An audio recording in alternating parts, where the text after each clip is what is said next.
ต่อเฮ้ยโอเคโอ้อ่าแม่ชีเฮ้ยมันสีห้องไม่ชีตัวไรแม่งมันเห็นกูอุตส่าห์ว่ามันสวยานยมันยานเฮ้ยมันย่านกูนี่เต้มันสิต่ำมึง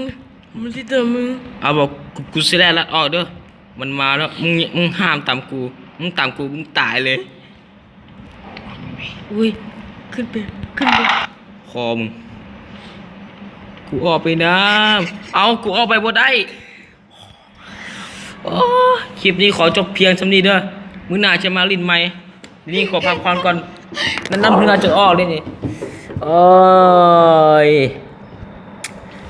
พอจะคิดยังใครคนใดที่มาคลิปนี้อย่าลืมกดไลค์กด Subscribe คอมเมนต์คารุมพร้อมเมื่อยแม่ชีก็มีแต่ผู้งงๆเนาะเหียนเขาออกเลย